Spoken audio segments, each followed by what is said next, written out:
Signal Super Spikers disbanded na next VBL conference, paano na ang mga players?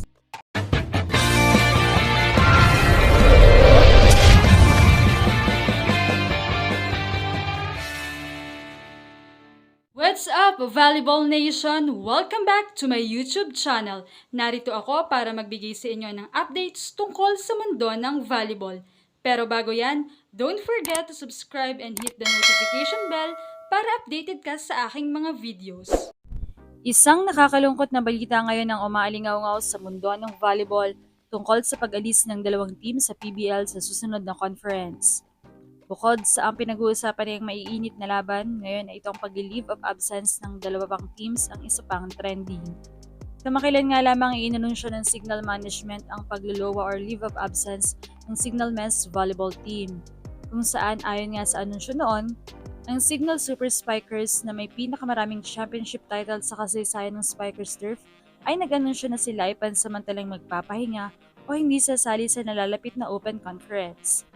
Ang desisyong ito ay ginawa matapos ang masusing pagsusuri ng pamunuan ng Signal TV sa kasalukuyan at pangmatagal ng plano ng kumpanya na may layuning maiayon muli ang mga programa at prioridad ng koponan sa hinaharap. Ayon sa pahayag ng koponan, ang Signal Super Spikers Men's Volleyball Team ay formal na nagsumite ng leave of absence para sa darating na Spikers Turf Open Conference. Ito ay isang mahirap na desisyon at kami ay lubos na nagpapasalamat sa aming mga coach, players at staff sa kanilang dedikasyon at suporta. Samantala habang pansamantalang humihinto ang men's team, ang women's team ng Signal sa PBL ay magpapatuloy sa kanilang kampanya sa All-Filipino Conference. Subalit ngayon ay nagbabadya na pati ang women's team ng Signal ay mapupunta na rin sa disbandment. Ilang mga credible source na nga ang nagpapahiwatig na ang Signal ay tatapusin na lamang ang conference ngayon at magpapaalam na rin sa PBL. Bagay na talagang magpapalungkot sa mga fans. At syempre sa mga players na mawawala ng trabaho, lalo na yung mga hindi masyadong nagagamit o nakakapaglaro. Hindi lamang ito simpleng pahinga ng koponan kundi isang desisyong may malalim at malawak na epekto sa mga manlalaro at sa buong liga. Una sa lahat, malaking usapin ang pagkawala ng regular na kita ng mga atleta, lalo na't karamihan sa kanila ay nakabase ang sahod sa aktibong paglalaro at kontrata kada conference. Kapag tumigil ang team, maaaring maantala o tuluyang mawala ang kanilang pinagkukunan ng kabuhayan na magtutulak sa ilan na maghanap ng ibang pagkakakitaan gaya ng coaching, endorsements o paglipat sa ibang koponan. Gayunpaman, hindi rin garantiya na lahat ay agad makakahanap ng bagong team, lalo na kung limitado ang roster slots sa liga. Bukod sa aspekto ng pinansyal, maapektuhan din ang kanilang career growth at exposure. Ang PBL ang pangunahing entablado kung saan nakikilala ang mga manlalaro at dito sila nagkakaroon ng oportunidad na mapansin ng sponsors at national team selectors.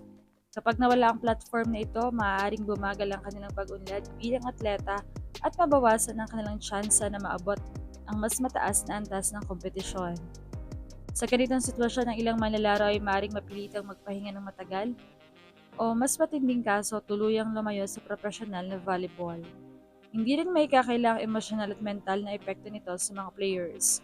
Ang biglaang paghinto ng kanilang paglalaro ay maaari magdulot ng frustration, anxiety at kawalan ng direksyon, lalo na kung ang volleyball ang kanilang pangunahing passion at identidad.